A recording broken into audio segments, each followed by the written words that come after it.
আসসালামু আলাইকুম, সবাই কেমন আছেন? আশা করছি সবাই ভালো আছেন। আল্লাহর রহমতে আমরাও ভালো আছি। তো আমি আরেকটি নতুন ভিডিও নিয়ে আপনাদের সাথে হাজির হলাম। আশা করছি আমার সাথে থেকে পুরো ভিডিওটা দেখে নেবেন। আর ভিডিওটার যদি কোনো অংশ একটু ভালো লেগে যায় তাহলে অবশ্যই সাবস্ক্রাইব করে দেবেন, একটি লাইক অবশ্যই দিয়ে দিবেন। আজকে সকাল সকাল হচ্ছে আনাইজ আমার এই জিনিসটা ভেঙে ফেলেছে, শোপিসটা। তবে এই শোপিসটা এত তাড়াতাড়ি ভেঙে যাবে এটা আমি কল্পনাও করিনি, কারণ কিনেছি এই রোজার ঈদের সময়। তো কি আর করা, ছোট মানুষ, আমার একটু সাবধানতার সাথে রাখা উচিত ছিল। তো যাই হোক, এখন হচ্ছে ওইটা ভেঙে যাওয়ার পর মন আর মেজাজ দুটোই ঠিক করার জন্য আমি চলে আসছি কফি বানাতে। আর এই কফিটা খেলে হয়তো বা একটু ভালো লাগবে, তাই আমি কফি বানাতে চলে আসছিলাম। আর আমি হচ্ছে এই হোয়াইট মকাটাই খাই, এটা আমার খুব ভালো লাগে। এটার গন্ধটাও খুব মিষ্টি আর খেতেও খুব ভালো লাগে। আর এটাতে চিনি সবকিছু মিক্স করে থাকে। আমি হচ্ছে খুব লাইট করে খাই, মানে বেশিও দেওয়া যায় চাইলে, বাট আমি একটু লাইট করেই খাই। এই তো জানলার পাশে বসে কফি খাচ্ছিলাম। আমাদের ঢাকা শহরে যেহেতু জানলা দিয়ে কোনো গাছ টাছ দেখা যায় না, তো আমি আমার রুমের এই জায়গাটাতেই বসে কফি খেতে খুব পছন্দ করি। আর জানলা দিয়ে তাকিয়ে তাকিয়ে আকাশ দেখি। আর এরপর কফি খাওয়া শেষ করে আমি হচ্ছে একটু রান্না করতে চলে আসছিলাম। তো আজকে আপনাদের বড়ি দিয়ে বেগুন রান্না করাটা দেখাবো। তো আমি জানি না কে কে এই বড়ি খান, আমি এই ভিডিওটা অনেক আগেও আমার চ্যানেলে একবার দিয়েছিলাম বড়ি রান্নার। তো আজকে আবার দিলাম, কারণ অনেক দিন পর আমাদের রাজশাহী থেকে আবার বড়ি পাঠিয়েছিল। তো আমার মা আমাকে আবার দিয়েছে, তো ভাবলাম যে এটা আজকে রান্না করি। আর আমার হাজব্যান্ড এই বড়ি খেতে খুব পছন্দ করে, তো এর জন্য স্পেশালি রান্না করা। তো বড়িটা আগে একটু তেলে ভেজে নিয়েছি। আর ও পাশে হচ্ছে আমি পেঁয়াজ আর আলু একটু কষাচ্ছিলাম। এরপর বেগুনটা একটু ভেজে নিচ্ছি তেলে। আমি সব সময় বেগুনটা চেষ্টা করি একটু মানে তেলে ভেজে নেওয়ার, কারণ এভাবে করলে বেগুনটা একদম গলা গলা হয় না, সুন্দর থাকে। আর এই বড়িগুলো হচ্ছে আমরা রাজশাহী থেকে মানে পাঠালেই খাই, কারণ এখানে অনেক সময় কিনেছে, আমার হাজব্যান্ডও কিনেছে, বাট একটুও মজা লাগে না। আর আমাদের দেশের বাড়ি, নানুর বাড়ি তো রাজশাহী, তো ওখান থেকে পাঠালেই মানে রান্না করা হয় আর আমার খাওয়াও হয়। আর আমার কাছে হচ্ছে রাজশাহীটাই খুব মজা লাগে। তো আমি হচ্ছে চিন্তা করেছি এটা আমার শাশুড়িরও খুব পছন্দ, তো আমার শাশুড়িকেও দিব। তো আমি এর জন্য হচ্ছে 2 পিস মাছ মানে ভেজে নিচ্ছিলাম, কারণ আমার বড়িতে মাছ দেওয়ার ইচ্ছা ছিল না। কারণ আমি হচ্ছে পাঙ্গাস ভুনা করব, তো বেগুন দিয়ে পাঙ্গাস ভালো লাগে না, পাঙ্গাসটা ভুনাই ভালো লাগে। তো এর জন্য আমি ভেবেছি যে আম্মাকে দিব, মাছ ছাড়া কেমন লাগে। তো আমি আবার 2 পিস মাছ ছিল, রুই মাছ, তো ওইটা দিয়ে আবার ভাবলাম যে ওইটা দিয়ে দিই। আর পাশে চুলায় হচ্ছে আবার বেগুন, পটল আর হচ্ছে কাঁকরোল ভেজে নিচ্ছিলাম। তো এই তো মাছ বড়ি একসাথে দিয়ে আমি হচ্ছে তরকারিটা কতক্ষণ জাল দিয়ে নিব। আর এখানে এসে দেখি যে আমার হাজব্যান্ড আবার ও শরবত বানাচ্ছিল, কারণ যে গরম পড়েছে ও আবার শরবত বানিয়ে ফ্রিজে রেখে দিচ্ছিল।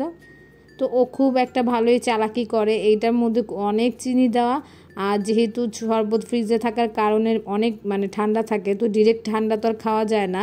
তো ও চিনি আর হচ্ছে ট্যাং একটু বেশি করে দিয়ে রাখে, যাতে আমরা হচ্ছে আবার নর্মাল পানি মিক্স করে খেলে যাতে ওইটার টেস্টটা সমান সমান আর মজা হয়। তো আমি ওর এই বুদ্ধিটা দেখে বলছি, বাহ, খুব ভালো বুদ্ধি। তো এই তো আমি হচ্ছে এখন আমার শাশুড়ির জন্য তরকারিটা বেড়ে নিচ্ছিলাম। তো আমার শাশুড়ি হচ্ছে 1:30 থেকে 2টার মধ্যে খেয়ে ফেলে, তো একটু তাড়াহুড়ো করে দিচ্ছিলাম।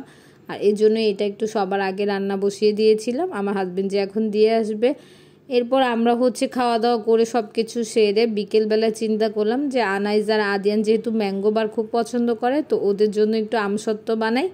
তো এর জন্য চুলার মধ্যে হচ্ছে আম কেটে বসিয়ে দিয়েছিলাম। আর ওগুলা গলে যাওয়ার পরে আমি হচ্ছে এভাবে একটা চালনিতে নিয়ে এখন হচ্ছে এগুলাকে একটু ভালো মতো চটকিয়ে ছেঁকে নিব। তো আমি প্রথম চামচ দিয়ে করতে চেয়েছিলাম, পর দেখলাম যে না, একটু সময় বেশি লাগবে, দেন আমি হাত দিয়ে সুন্দর করে ফেলেছিলাম।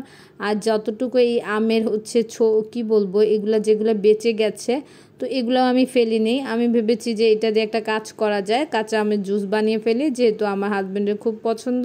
তো এই জন্য আদিয়ানেরও। তো আমি হচ্ছে যে আমের বাকি অংশটা দিয়ে এখন ঠান্ডা পানি দিয়ে এখানে পুদিনা পাতা আর কাঁচা মরিচ আর হচ্ছে বিট লবণ আর চিনি সব কিছু একসাথে মিক্স করে আমি ব্লেন্ড করে নিচ্ছি। এরপর আর একটু পানি মেশাবো, তো বেশি পানি মেশালে পুদিনাটা ব্লেন্ড হবে না দেখে আগে ব্লেন্ড করে নিচ্ছিলাম।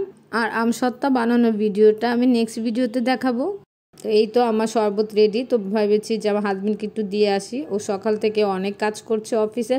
আজকে অফিস ছুটি, বাট তারপরও ওদের অনেক কাজ ছিল তাই করছিল। আর ম্যাক্সিমাম টাইমে অফিস ছুটি থাকলেও দেখা যায় যে ও বাসায় মানে অফিসের কাজই করে বসে বসে। তো তো এই তো এর জন্য ওকে আবার একটু জুস দিয়ে গেলাম, আর ও বললো খুব মজা হয়েছে। তো ওর এক্সপ্রেশন দেখে আনাই যাওয়া হাসতেছিল। তবে আসলে জুসটা খুবই ভালো হয়েছিল, আর আমি ভাবি নাই যে সিদ্ধ করা জিনিসটা দিয়ে ওই সেম কাঁচা আমের ফ্লেভারটাই আসে। এই কারণে ভেবেছি যে অনেকগুলো আম সিদ্ধ করে রেখে দিব, যে কোনো সময় জুস বানানো যাবে। তখন পর্যন্ত যারাই আমার ভিডিওটি দেখছেন তাদের যদি কোনো অংশ একটু ভালো লেগে যায় তাহলে অবশ্যই সাবস্ক্রাইব করে দিবেন, আর একটি লাইক অবশ্যই দিয়ে দিবেন। আর যারাই অলরেডি কাজটি করছেন তাদেরকে অনেক অনেক ধন্যবাদ। এই তো এরপর হচ্ছে আমি ভেবেছি আপনাদের সাথে আমার খাওয়াটা শেয়ার করি, যে বড়িটা খেতে আমার কেমন লেগেছে। এত মজা হয়েছিল।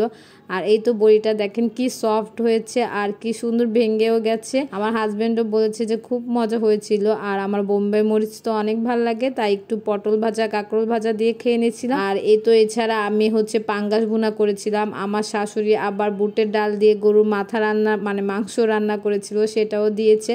বাট আজকে আমরা ওটা খাইনি, আমরা পাঙ্গাস আর বেগুনি খেয়েছি, ভেবেছি যে কালকে ওটা খাবো। আজকে আমি আমার ভিডিওটি আর বড় করব না, আশা করছি আপনাদের ভালো লেগেছে। আর কেউ চাইলে অবশ্যই কমেন্ট করতে পারেন আমার বড়ি রান্নাটা কেমন হয়েছে।